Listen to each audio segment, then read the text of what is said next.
Bienvenidos a este nuevo video de Full Stats. En esta oportunidad les traemos un video de una charla que hizo Levi acerca de las buenas prácticas en programación.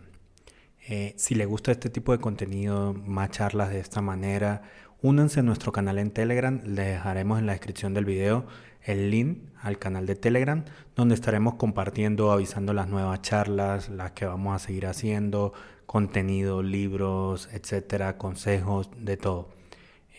Bienvenidos, pasen adelante a ver el video y no olviden darle like, suscribirse.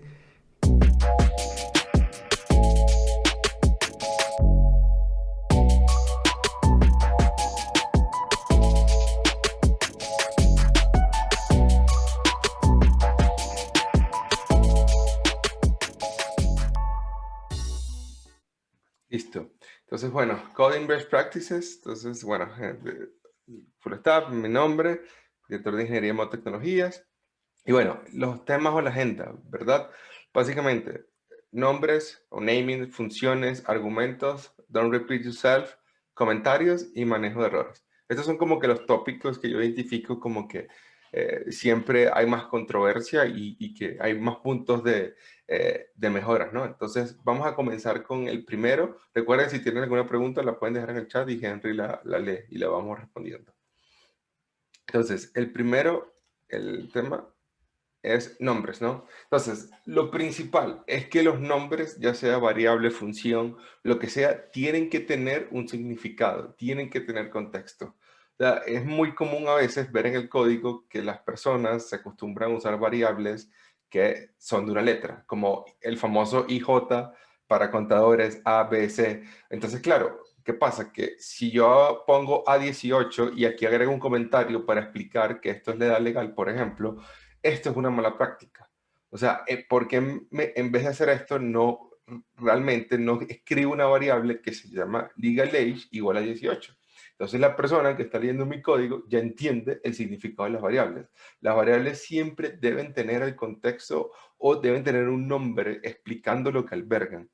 Entonces, esto yo en verdad lo evitaría y trato de evitarlo, y siempre como cuando me toca hacer code review, es una de las cosas que lo primero que veo y es una de las cosas lo primero que digo. No usar variables de una letra o variables cortas que no expliquen nada, ¿no? Lo siguiente, pronunciables. Aquí me hago referencia. Entonces, no es un tema que las variables deben poderse decir, pronunciar. ¿Por qué? Porque si alguien está leyendo el código tuyo y está tratando como que, legal age, if tal cosa, entonces, claro, si no puede pronunciar la variable, obviamente va a haber un tema como que la persona es decir, se le va a dificultar leer el código. Entonces, es importante que nosotros pronunciemos. Y otra cosa, nosotros debemos crear código no solo para la máquina, sino debemos crear código para los humanos. Porque en la vida real trabajamos en una empresa, en la vida real tenemos compañeros de desarrollo, ¿sí? Entonces es importante ser como que facilitar esa tarea. Entonces, por ejemplo, aquí, CSH, LST, ¿y cómo se pronuncia eso? No se puede pronunciar, ¿no? En cambio, si yo coloco y renombre esta variable como customers age list, ok, esta es la lista de edades de los customers. Entonces, obviamente es mucho más entendible, ¿no? Entonces deben ser pronunciables. Otra cosa, las funciones. Las funciones deben tener verbos en el nombre que indiquen su propósito, ¿sí? O sea, si ustedes ven esta función aquí, def ticket, ¿verdad? ¿Ustedes pueden entender qué es esa función? No, no pueden. Tienen que ver la función para entender qué es lo que está haciendo, porque el nombre es un sustantivo. Pero en cambio, si yo renombro esta función y coloco buy ticket, esta función compra un ticket dado un asiento. Entonces, esto, fíjense que yo aquí leyendo la función ya puedo entender qué es lo que hace. ¿Y por qué puedo entender? Porque las funciones deben tener un verbo y el verbo indica lo que está o lo que va a hacer la función. Entonces, esto es algo muy importante, ¿no? Bueno, las variables, entonces, para tener varios tipos, están las típicas, una sola letra, P1, P2, esto es mala práctica, P1, P2, el famoso I para el contador, ¿sí? O el famoso index para acceder al índice de un arreglo. ¿Cuál sería mejor? En vez de esta A, customer age, ¿sí? En vez de point, en vez de P1, que es point 1, es point X. Y el valor X, lo mismo para point Y, lo mismo. Por ejemplo, el contador. No está mal que usen contadores. Es decir, yo trato de evitarlos. O sea, pero bueno, digamos que tienes que usar un contador. Pero entonces no coloques i. El famoso for i igual a 0, i más más. No, coloca por lo menos qué está contando ese contador. En este caso, yo voy a usar ese contador para iterar sobre una lista de customer. Ah, bueno, coloquémosle el nombre de customer counter. ¿Sí? Eso te da mucho más contexto. Otra cosa, el tema para acceder al índice de los arreglos. Muchas veces vemos que una persona hace como la lista entre corchetes y el índice directamente, el número 2, 3. Tú estás accediendo al elemento 3 de esa lista. Claro, pero es mejor si tú colocas, por ejemplo, que en esta lista, digamos 13, 14, 15, en la posición 2 está como que la edad mayor, ¿correcto? Y yo quiero obtener eso porque así es mi lógica. Entonces yo quiero un índice que es Oldest Customer Index. Entonces esto me indica que cuando yo haga esto aquí, como está Customer Ages, Oldest Customer Index, yo aquí estoy trayendo el customer con la edad mayor. Entonces fíjense que simplemente colocando esta variable aquí, yo puedo darle a entender a la persona qué es lo que estoy tratando de hacer. Y en Python, en muchos lenguajes, es una buena práctica que las constantes deben estar en mayúscula. Esa es la diferencia entre por ejemplo, en Python se coloca así. También es buena práctica en JavaScript, usar las constantes en mayúsculas, ¿no? Otra cosa importante, bueno, si tu lenguaje que usas, ¿verdad? Tiene clases, es decir, es orientado a objetos, lo importante es que las clases tienen que ser sustantivos. O sea, las clases no deben tener verbos, porque los verbos son de las funciones que tiene dentro de la clase. Pero realmente la clase, por lo general, representa un objeto, y un objeto tiene que ser un sustantivo. Entonces, yo quiero crear una clase para manejar un carro, ¿sí? No la llamo manage car, es decir, no, la llamo carro. Y adentro, obviamente, van a estar todas las acciones que tiene para manejar el carro, ¿sí? Entonces, esto también es muy importante en los lenguajes donde existen las clases. Yo sé que en TypeScript puro no existe este concepto como tal. Bueno, está el tema del prototype, pero bueno, en TypeScript, por ejemplo, que ya se maneja el concepto de clases. Entonces, es bueno usar esto. Yo tengo los ejemplos en Python, pero realmente estas son cosas que aplican a cualquier lenguaje o a la mayoría de los lenguajes imperativos, ¿no? Otra cosa muy importante que yo pienso que es la regla, como que mi regla de oro, y siempre trato de hacerlo, es que las funciones deben hacer una sola cosa, ¿sí? Y cómo yo sé si mi función está haciendo más de una cosa, es porque si yo puedo obtener el código de una función, extraerlo y meterlo en otra función, quiere decir que mi función estaba haciendo más de una cosa. Entonces la idea es que dentro de la lógica de la función, yo no esté haciendo varias cosas. ¿Por qué? Porque eso me va a dificultar mucho más la legibilidad de la función, crear pruebas unitarias de la función, etcétera. Ya lo vamos a ver más adelante. Pero esto creo que es lo más difícil, y esto es un tema que se gana con el tiempo. Entonces, por ejemplo, para darles acá, quiero hacerle welcome. Fíjense que tengo que tocar la lógica de la función de createUser. Entonces, si yo simplemente quiero cambiar el nivel de bienvenida, también puedo dañar lo que está anteriormente, porque estoy cambiando el mismo bloque. Y ese es un problema, que como tengo tantas cosas, si quiero cambiar una cosa, tengo que tocar muchas otras cosas. Entonces, eso es un problema, ¿sí? Entonces, otra cosa más difícil de debuguear, porque aquí, bueno, si está autenticado, si está creado y luego inicializo el template, o sea, entender si hay un error, vas a tener que leer mucho más líneas de código, porque toda la lógica está en un solo bloque, ¿no? Entonces, ¿cómo puedo solucionar esto? ¿Verdad? ¿Qué es lo primero que tengo que hacer? Claramente, tratar de dividir mi función en otros cuadros, es decir, en otros bloques, ¿no? Entonces, aplicar el principio de lo que yo llamo One Thing Rule, hacer una sola cosa. Y aquí voy a ir al código directo. Entonces, voy a abrir mi bin. Entonces, fíjense que yo aquí tengo mi función original, ¿no? Create user. Entonces, ya yo detecté que aquí creo usuario, autentico y creo el template HTML, inicializo el servidor SMTP y envío el correo. Entonces, fíjense cómo yo separé todo. Aquí tengo mi función primaria. Entonces, creo una función que se llama signup, ¿verdad? Que hace, dame un nuevo, crea el usuario. Por dentro, si existe, no lo crea. ¿Sí? Si no, lo crea sin problema.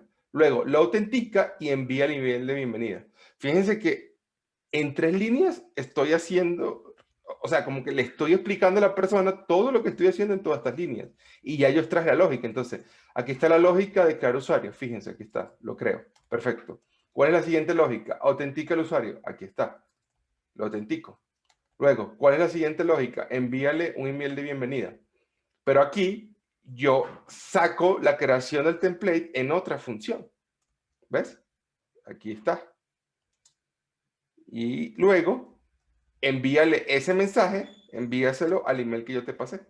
Y aquí está la lógica del envío del correo. Entonces, claro, esto me genera mucho más líneas de código, correcto, pero esto es mucho más entendible. Si yo quiero hacer pruebas unitarias, esto lo puedo hacer fácil, esto lo puedo hacer fácil. Si alguien me dice, no, es que tienes que cambiar el email de bienvenida, bueno, me voy a esta función. Y si yo cambio esta función, no estoy tocando lógica de las demás funciones. Entonces, vean la diferencia de cómo yo, separando la lógica, puedo darle que mi código sea mucho más entendible, ¿no? Entonces, ahora vamos a ver si esto se puede mejorar un poco más. Entonces, aquí, por ejemplo, fíjense. Ok. Vamos a ver otra cosa. Niveles de abstracción y nivel de indentación. ¿A qué me refiero con el nivel de abstracción? Es que nosotros debemos asegurar que nuestra función, a lo largo de toda la función, por así decirlo, para la redundancia, tenga el mismo nivel de abstracción. Es decir, que la lógica esté al mismo nivel. O sea, como que no hayan cosas que son high level y cosas que son como que muy low level. Por ejemplo, acá, vamos a mostrarle en esto que tenemos aquí. Fíjense que aquí yo tengo una función que autentica, pero también aquí construyo un HTML. Si nosotros nos ponemos a pensar conceptualmente, construir un HTML es mucho más bajo nivel que autenticar un usuario. Entonces aquí claramente mi función no es que hace varias cosas, es que además hay cosas que son muy bajo nivel y hay cosas que son muy alto nivel. Entonces cuando estás leyendo te vas a perder. Porque tú dices, no entiendo, esto es como una función como alto nivel que hace cosas genéricas o es que son cosas muy específicas. Entonces fíjense que ahí se pierde. Un ejemplo más extremo, es como que si en la mitad de mi función aquí yo hiciera lenguaje de máquina y en la parte de arriba hiciera, por ejemplo, no sé, Python. ¿Sí? Entonces como que hay un desfase, ¿no? Lo otro, lo otro importante es el nivel de indentación. O sea, yo he visto muchos códigos que es como if dentro de if, dentro de if, dentro de if, y cuando ven el nivel de indentación que queda es como de 4 niveles, 5 niveles, ¿no? Eso es algo que realmente debemos evitar. Y ya vamos a ver un ejemplo de ello. Fíjense aquí, este ejemplo. Es una función que es para comprar un ticket de un concierto. Fíjense aquí, si el usuario es mayor la edad es mayor de 18 y si el usuario, el dinero del usuario es mayor al costo del ticket, luego aquí itero por los asientos y busco un asiento disponible, hago break, si está disponible, lo compro. Y aquí si if, else, no hay asiento disponible. If, else, no tienes suficiente dinero. If, else, no estás permitido para comprar un ticket. ¿Cuántos niveles tengo aquí? 1, 2, 3. 3 niveles de intención. Bueno, 4 con este acá. O sea, leer esto es difícil. Tratar de entender, ok, es que si cortas aquí, ¿hacia dónde salto? Salto a este último else. Esto es una mala práctica. Entonces, si aplicamos lo anterior, ¿cómo podemos mejorar esto? Entonces, bueno, aquí lo pueden ver que tiene más de un nivel de orientación, hace más de una cosa, diferentes niveles de atracción, difícil de leer y obviamente hacer una prueba unitaria de esto va a ser muy difícil. ¿Cómo lo mejoro? Aquí ya le estábamos dando otra cara. Primero, reducimos el nivel de indentación. ¿Cómo estamos haciendo eso? Por lo general, la gente, ¿qué hace? Que hace, si la condición que yo quiero ocurre, entonces ejecuta todo este código. Pero no, esto es un truco. Hagámoslo al revés. Si la condición no se cumple, entonces yo me salgo y continúo. Entonces, fíjense cómo aquí ya yo haciendo lo inverso me elimino un nivel de indentación. Y lo mismo para el siguiente paso. Si no tiene dinero, también salte. Y fíjense que me elimino otro nivel de indentación. Y aquí tengo la lógica para buscar el asiento disponible. Esta función máximo tiene dos niveles de indentación. 1, 2. Y es mucho más entendible que esto, ¿no? Entonces, de hecho, es como un tip y créanme que lo pueden hacer. Nosotros podemos llegar a programar sin necesidad de usar el else. Solamente con el if. O sea, si nosotros planteamos bien el problema, créanme que casi nunca van a tener que usar un else. Y eso significa que casi nunca van a tener que añadir un nivel de indentación porque van a usar una lógica diferente. Entonces, créanme que sí se puede. Sé que al principio suena difícil, pero este es un tema que con la práctica lo pueden hacer sin ningún problema, ¿no? Otra cosa, ¿verdad? Aquí, bueno, yo sigo haciendo dos cosas, porque aquí yo verifico si el usuario puede comprar, pero además verifico si los asientos están disponibles, pero además estoy comprando el ticket. Entonces, vamos a extraer cosas de esta función. Entonces, ¿yo cómo divido esto? Identifico las secciones y las saco en función. Tengo una que verifica si el usuario tiene una edad legal. Tengo una que verifica si el usuario tiene suficiente dinero. Tengo una que me dice, dame los asientos disponibles. Y tengo una para comprar el asiento. Y todo eso lo meto en mi función principal.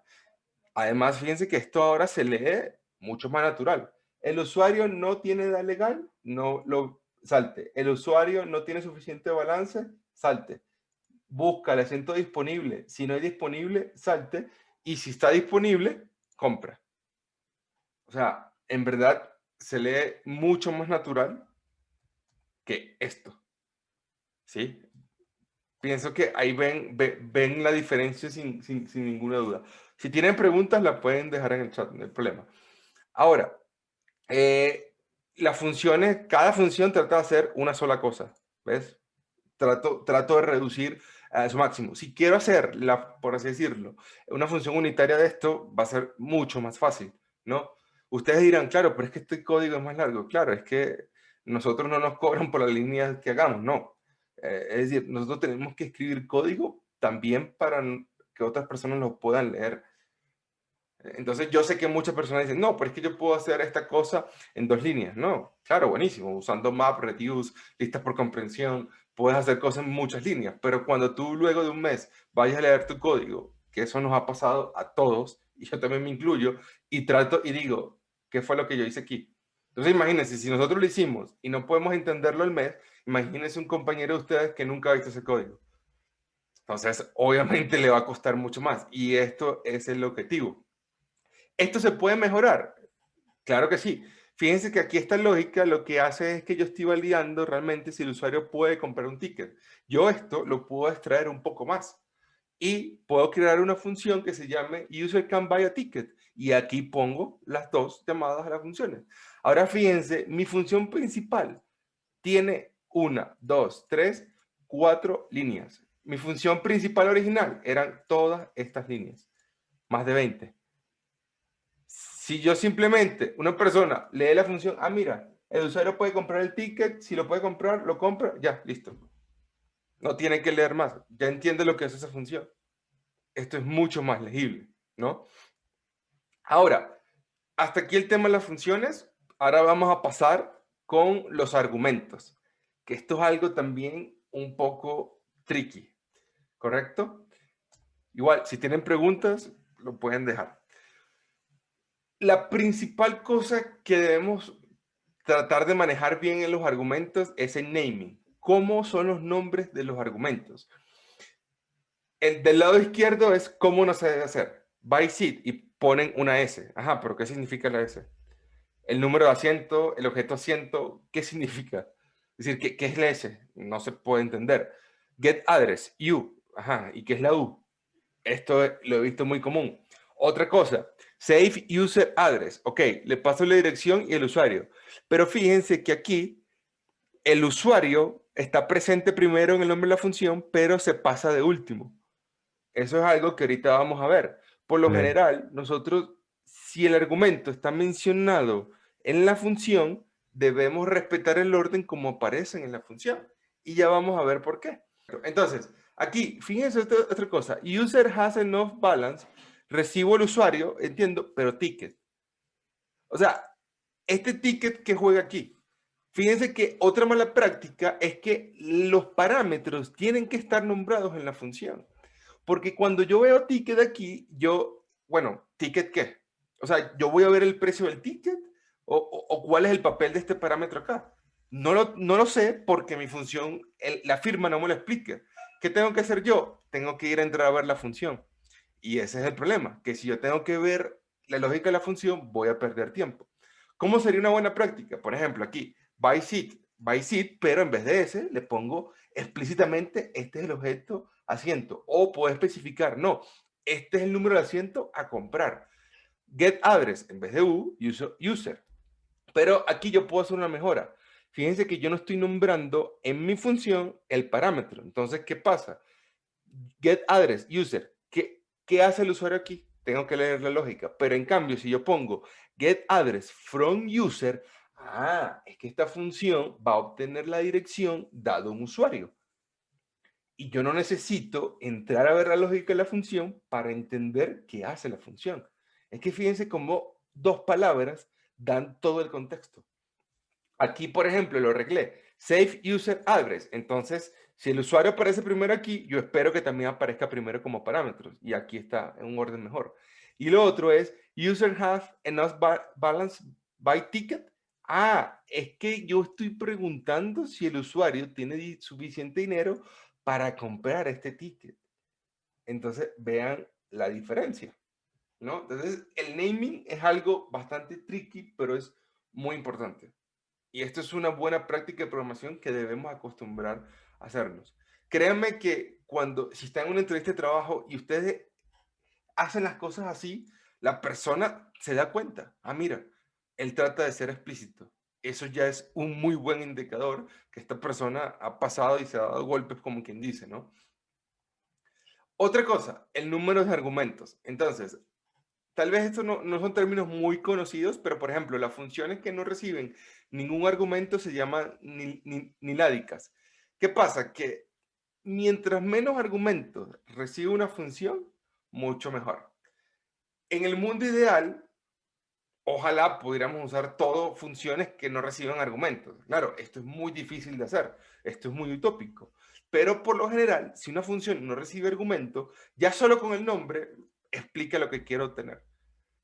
¿Y qué pasa? Que mientras más argumentos reciba, es que más compleja va a ser la función, ¿no? Entonces, bueno, están las que no reciben ningún tipo de argumento. Están las monádicas, que reciben un argumento. Por lo general, deben usarse para transformar el objeto que reciben como parámetro o para hacer una pregunta sobre ese parámetro. Por ejemplo, is user allowed to drink? Paso al usuario. Esta función está haciendo una pregunta sobre el parámetro que estoy pasando. O, por ejemplo, el clásico open file, le paso un file path y, bueno, él va a tomar este file path y lo va a transformar en un archivo, en un string de datos para yo leerlo. ¿Sí? Obviamente, claro, pueden haber otros ejemplos, no estoy diciendo que no, pero básicamente esto siempre debe ser, siempre como que deberíamos apuntar a esto, que es algo que yo he visto, por ejemplo, y sobre todo para las personas que usan lenguajes que usan mucho asignación por referencia, por ejemplo, en Java. ¿Qué pasa? Que en Java tú tienes funciones y métodos, ¿no? La diferencia de las funciones retornan un valor, los métodos son void, no retornan nada. Y yo he visto mucho que las personas inicializan un objeto para pasarlo a la función y que la función lo rellene. Esto es muy confuso porque yo sin leer la función veo point, calculate point, ok, ¿qué hace? Ahora, ¿Cuál es la buena práctica? Que realmente, si yo necesito crear un objeto y retornarlo aquí, simplemente hago la función calculatePoint, creo el objeto y lo devuelvo. ¿Sí? Y veo, calculatePoint. De hecho, en Java, ¿cómo sería esto? Que aquí yo pondría void porque no devuelve nada, pero entonces como no devuelve nada, ¿qué hace esta función? No devuelve nada. Entonces él inicializa este objeto, lo elimina, lo destruye, lo agranda. Es que no tengo ni idea. Por eso no debemos usar los parámetros para pasar funciones. Es decir, no debemos usar los parámetros para pasar objetos para rellenarlos dentro de la función. Las funciones por lo general deben devolver algo. Es decir, es mucho más explícito, ¿no? Entonces, esto es algo que hay que tener muy en cuenta. Las otras son las diádicas, ¿no? Que reciben dos argumentos.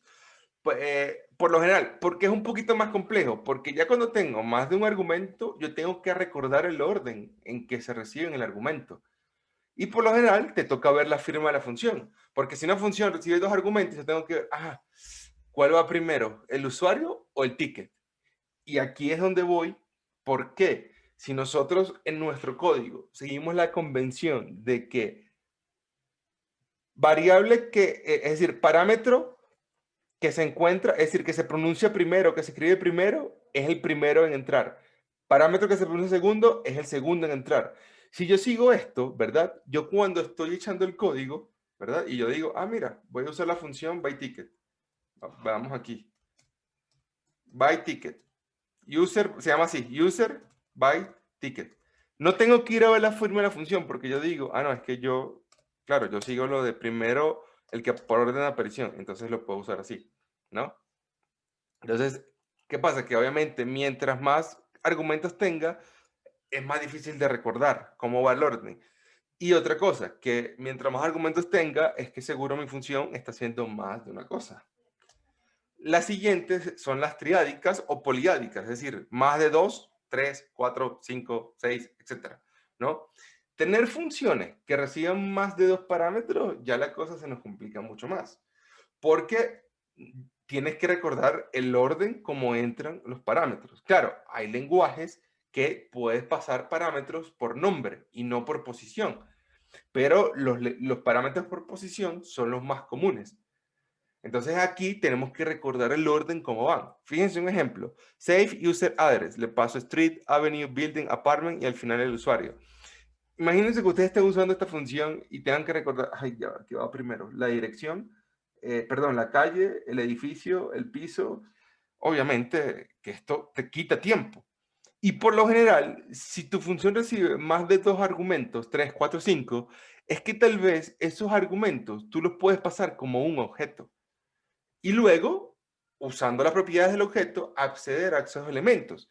Entonces, ¿cómo yo puedo transformar esto a algo más legible? Save user address. Recibe una dirección a un usuario. ¿Sí? Bueno, aquí hice algo malo. Fíjense que nombro primero user, pero user está después. Realmente user debería estar primero y address luego. Pero, ¿qué pasa? Que yo aquí, de hecho, fíjense que lo hice bien, ¿ves? Me confundí, lo hice bien en user y ese es el tema. Por eso es bueno seguir las convenciones. Pero fíjense que yo creo el objeto address que tiene street, avenue, building, apartment y se lo paso a la función. Y adentro simplemente accedo a los atributos del objeto y listo.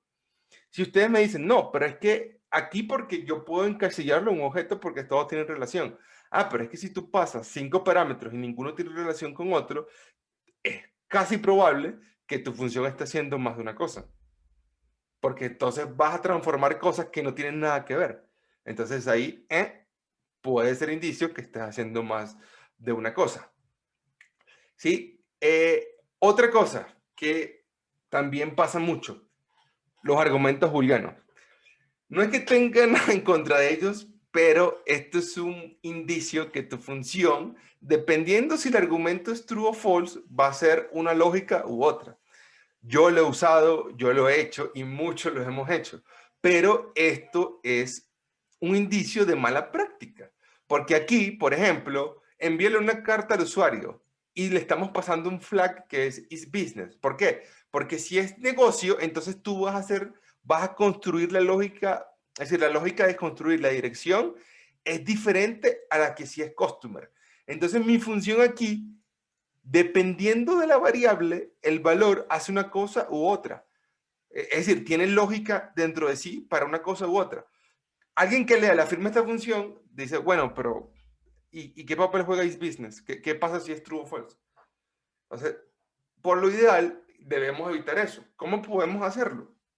Obviamente, empezamos send letter to user y hacemos una función que me diga, dame la dirección de un usuario. Y esa función, adentro, ella tiene la lógica que dice, si el usuario es negocio, obtén la dirección de un usuario negocio. Si no, obtén la dirección de un usuario customer. Y vean que aquí ya yo me deshice del booleano y cada función yo puedo hacer las superioridades unitarias y cada persona que lea va a entender lo que está haciendo la función sin necesidad de ver la lógica. De hecho, fíjense aquí, send letter to user, aquí está, obtén la dirección, envía la carta, ya. No tengo que ver más para entender lo que yo estoy tratando de hacer. Entonces, claro, esto es un tema que no se aprende en la noche y la mañana. Esto es un tema de que uno a medida que es decir, obtiene experiencia, ya sabe, porque de hecho esto no es fácil hacerlo y yo sé que quita tiempo, pero fíjense que esto es tiempo que vamos a ganar en el futuro y es tiempo que le vamos a hacer ganar a nuestros compañeros cuando están leyendo nuestro código, ¿sí? Porque créanme que nosotros pasamos mucho tiempo haciendo el código, pero creo que igual es el tiempo que pasamos leyendo el código si hay un bug, ¿no? Y cuando todo es más legible, es mucho más fácil de encontrar. Otra cosa, ¿no? El siguiente punto, don't repeat yourself. ¿Qué pasa? Que a veces esto es un tema de pereza, de fastidio, pero por lo general debemos reutilizar el código. Yo aquí puse un ejemplo muy sencillo, muy sencillo. Entonces, ¿qué estoy haciendo? Tengo la función. Si el número es par, hago algo, pero tengo otra función y estoy haciendo otra vez la lógica. Si el número es par, hago algo. Ahora imaginemos que este if realmente es una lógica mucho más compleja de 10 líneas. Entonces, copiar y pegar, copiar y pegar. Si por alguna razón yo quiero cambiar esa lógica, voy a tener que cambiarlo en todos los lugares donde lo pegué. Entonces, ¿por qué mejor no trabajar doble? Hagamos de una vez una función que diga el número es par y la reutilizo donde tengan que reutilizarla. Si le quiero cambiar la lógica a esta función, solo tengo que hacerlo una sola vez. Entonces, esto es algo importante porque la gente, por así decirlo, como que suele, a veces le da pereza y no hace esto. Y es como copiar, pegar, copiar, pegar. Y cuando te das cuenta, es que la lógica estaba mala. Bueno, entonces ahora empieza a buscar por todas las partes del código dónde está usando esa lógica. ¿Por qué? Porque tienes que cambiarla. Entonces, eso es algo que yo, por así decirlo, no recomiendo. Otra cosa que no he mencionado aquí, pero lo quiero decir, hay que acostumbrarse a programar en inglés. ¿Por qué? Es decir, primero porque el inglés, así tú estás trabajando en China, donde sea, todo va a estar en inglés. ¿Sí? El programador entiende inglés. El nombre de las funciones por defecto de los lenguajes de programación están en inglés. ¿Sí? Entonces, la sintaxis del lenguaje está en inglés. Tú no sabes el día de mañana tu empresa la va a adquirir otra empresa y cuando va el código y todo está en español, es como, amigo, ¿what? Es decir, no entiendo. ¿Sí? Entonces, creo que es un tema que nosotros debemos aprender y esto es una muy buena práctica, que el código se hace en inglés. Ah, no, si tú estás haciendo un proyecto para ti solo, que bueno, está bien, hazlo en español, no hay problema, porque es para ti. Pero si es código que estás trabajando con otra persona, siempre trata de hacerlo en inglés. Y aprovecha, si no sabes inglés, aprovecha esto para aprender. ¿Va a ser más lento? Sí, pero va a ser más útil. Por ejemplo, yo muchos me request que yo los he rechazado porque no están en inglés. No se pueden usar nombres de variables en español por lo mismo. Porque si luego una persona que trabaja con un indio, una persona de Europa, va a leer el código, no va a entender. Entonces yo pienso que está ya es muy estandarizado que el código sea en inglés, ¿no? Ahora, vamos al punto que yo pienso que es más controversial, los comentarios. O sea, creo que mucha gente confunde cuando hablamos, es bueno comentar el código. Ojo, ya va. Es que hay muchos comentarios que son malos. Y para mí los comentarios malos son esos comentarios donde si tú lo escribes porque tú quieres explicar tu lógica, está mal. Más bien, la gente piensa, ah, no, mira, él comenta el código, comenta el if, comenta el for, eso está mal. ¿Por qué? Bueno, para mí. ¿Por qué? Porque es que si tú tienes que dejar un comentario para que el que lea tu código entienda el código, entonces eso quiere decir que tu código no se explica a sí mismo. Es decir, tu código no es lo suficientemente entendible para que una persona que programa pueda entenderlo. Y tú tienes que usar lenguaje natural en un comentario. Entonces, creo que tal vez es algo controversial porque muchas personas dicen, no, pero es que, bueno, si comentas mucho mejor. No, porque el tiempo que se gasta haciendo el comentario, porque no lo gastamos haciendo que el código se entienda o se explique por sí solo. Por ejemplo, aquí, if user age mayor de 18 y user stay Arizona, buy drink. Ah, si es mayor de edad y está en Arizona, compra la bebida. Y deja un comentario. Esto chequea si el usuario tiene edad legal para beber y está en el estado de Arizona. Claro, pero ¿por qué entonces no mejor esta lógica meterla en una función que se llame has legal age to drink, por ejemplo? Y ya. O sea, fíjense que aquí yo no tengo que agregar ningún comentario. Aquí, si el usuario tiene edad legal para beber, compra la bebida. Esto se leyó literalmente como lenguaje natural, como si yo leyera una oración, ¿no? Y de hecho, fíjense acá, que yo lo usé aquí. Fíjense, aquí. Fíjense, user has legal age to drink. ¿Y cómo comenzó esto? Esto simplemente era una validación, ¿verdad? De si el usuario, perdón, mayor a 18. Entonces también es muy importante y es buena práctica, ¿verdad? La mayoría de estos if que nosotros siempre hacemos. If X cosa. Esto, por ejemplo, variable igual a 4. Digamos, no sé. Vamos a hacer el de mod. Es que se me olvidó el operador de mod. Ese. Listo. Ajá.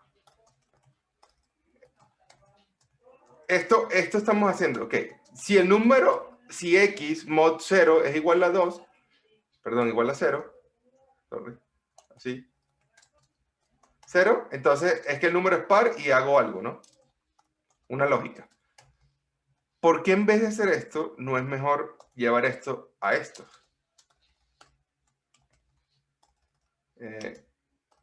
X o number is pair, por ejemplo. Sí.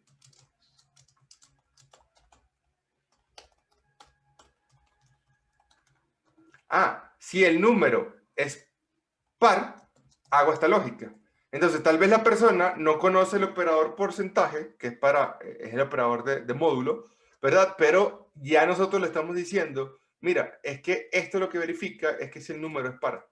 Y eso es el if.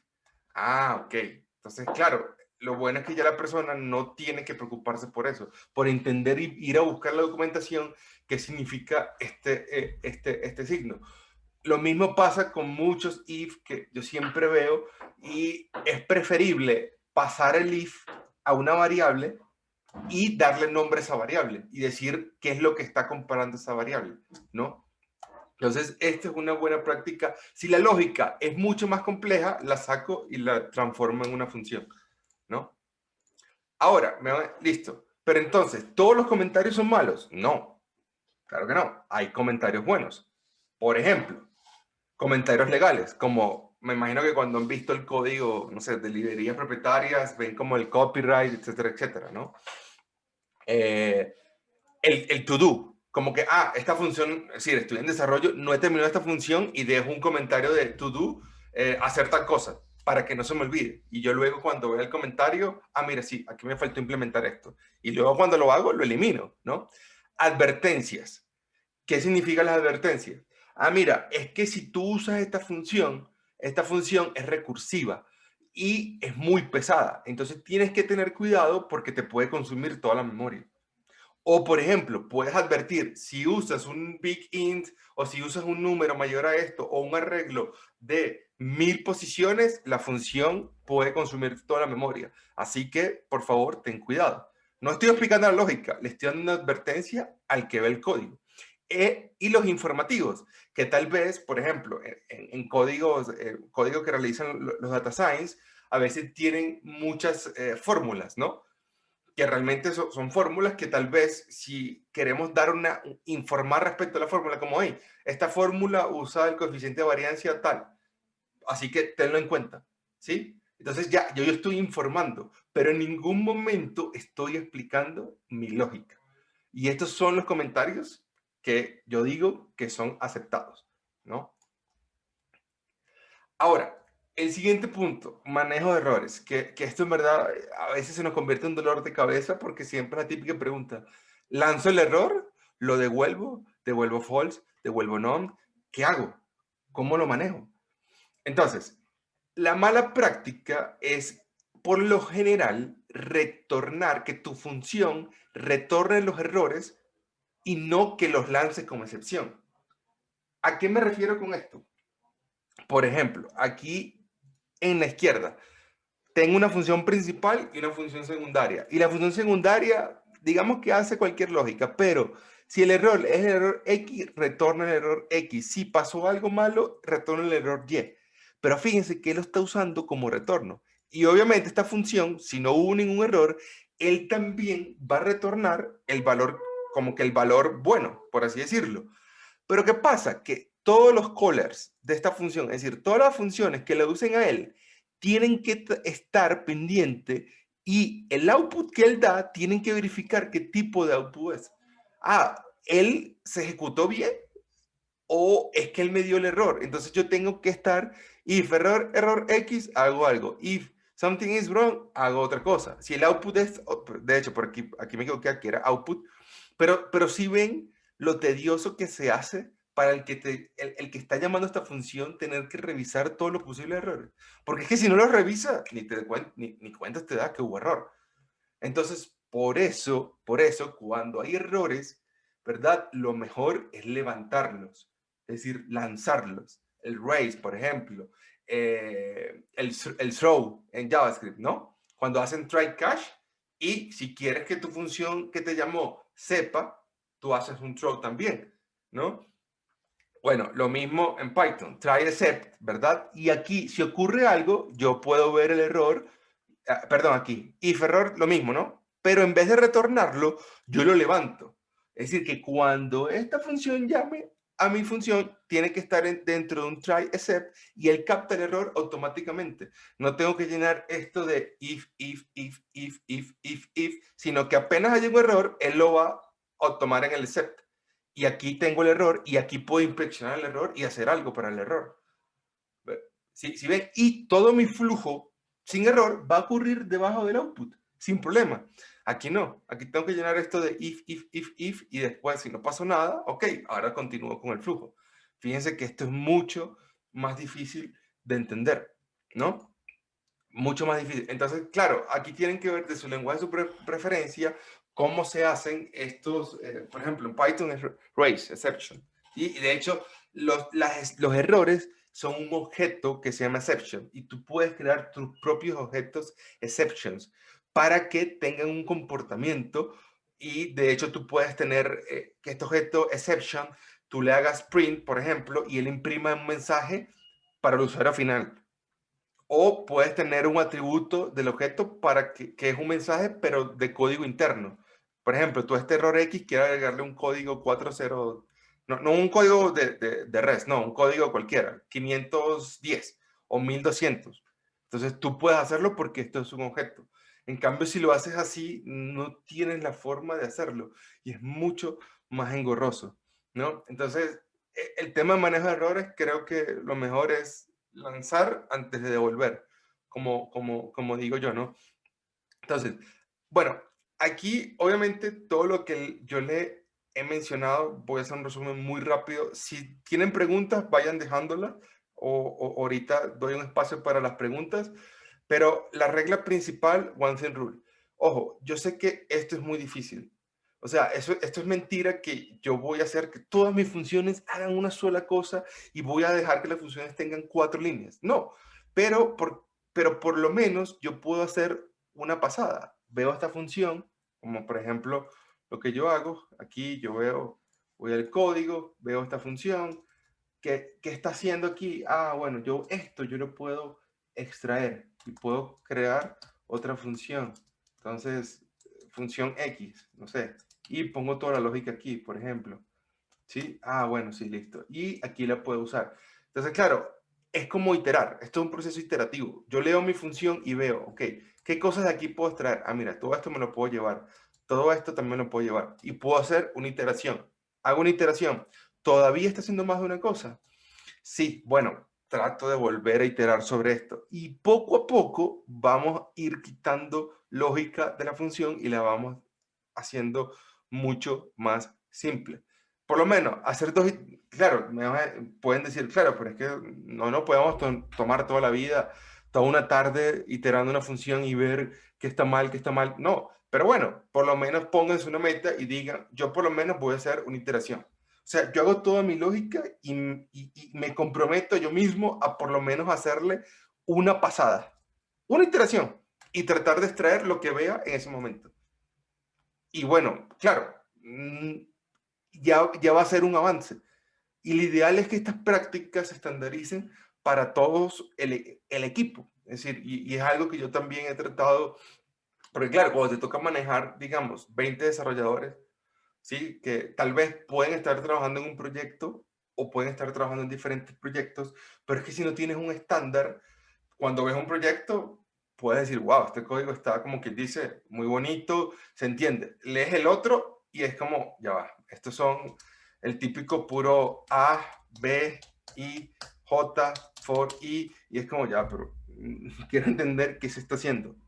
Te cuesta, ¿no? Ojo, no es que estoy reclamando, no, esto es un tema que se aprende. Es decir, todos hemos pasado por esto. Cuando yo comencé también, como el tema de las variables por rapidez, como que usaba esto y no hacía como que, por lo menos no explicaba qué era el contador ni nada, ¿no? Para los que hemos estado en maratones de programación, aquí sí, como tú estás contra el tiempo, obviamente no te tomas el tiempo porque programar para maratones de programación es un tema de rapidez. Entonces aquí sí se permite como que ABCD porque es algo que tiene que ser rápido. Pero nosotros que somos desarrolladores de software, ¿verdad? Que estamos haciendo software no para la máquina, para personas, eso hay que entenderlo, tenemos que ser lo más explícito posible. ¿Sí? Y un ejercicio es, intenten leer su código y decir A igual a 2, B igual a 3. Y cuando ustedes lo escuchen, no entienden lo que hacen. Ahí ya hay algo que está pasando. Otra cosa que no coloqué acá, pero que los quiero recomendar, ¿verdad? Algo muy importante es lo que yo le llamo leer el código como si fuese un periódico. ¿A qué me refiero con esto? Siempre tenemos una clase o tenemos un archivo que tiene 10 funciones. ¿Qué colocamos arriba? ¿Las funciones principales o las funciones secundarias? Por lo general yo tengo una función X que adentro, ¿verdad? Hace uso de una función Y, de una función Z, de una función W. Y luego yo defino la X aquí, luego defino la W aquí, defino la Y aquí. ¿Qué pasa? Que también hay otra forma de hacerlo. Defino la Y primero, defino las X primero, defino la W y el final, perdón, así. Defino esto así. Entonces, ¿qué pasa? ¿Qué es lo malo con esto? Ojo, esto ya es un tema de gusto propio. Si yo estoy leyendo, cuando yo leo un periódico, lo primero que yo leo es el título de la noticia o es la noticia en sí, o es el final de la noticia. No, lo lógico es que yo leo el título. Desapareció esta persona. Y ya yo inmediatamente sé que lo que viene abajo es el desarrollo del título. Ah, quiero ver quién desapareció y empiezo a leer el artículo. Lo mismo me gusta aplicar para los archivos. Aquí está la función principal, comprar. Y luego él hace uso de todas las funciones, buscar asiento. El usuario puede comprar, ver el balance y la defino abajo. Entonces aquí yo leo como si fuese un periódico. Lo importante está arriba del archivo. Lo secundario o lo que desarrolla está abajo del archivo. Ojo, hay gente, y yo he visto patrones en JavaScript que lo hacen diferente, que como que ponen todo arriba, ponen todo abajo, pero bueno, eso ya es un tema de gusto. Y para finalizar, un pro tip también, otra cosa, es que hay que acostumbrarse a definir todas las variables que vamos a usar en el tope de la función. O sea, yo he visto mucho, definen las variables, dos variables aquí, pero luego por la mitad ponen otras variables. Entonces, como que si tú lees esto, todavía no tienes el contexto porque es que por debajo hay más variables que estás definiendo. No, es preferible entonces, si la variable aquí, en este momento, S no tiene un valor, dependiendo de tu lenguaje de programación, defínela y no le asignes nada por el momento, porque no tiene. Pero ya yo sé que toda la declaración de variable está en la parte superior y no me voy a encontrar con ninguna sorpresa cuando esté leyendo la función adentro, ¿sí? Entonces, eso es algo que también yo recomiendo. Creo que ya llegamos al final.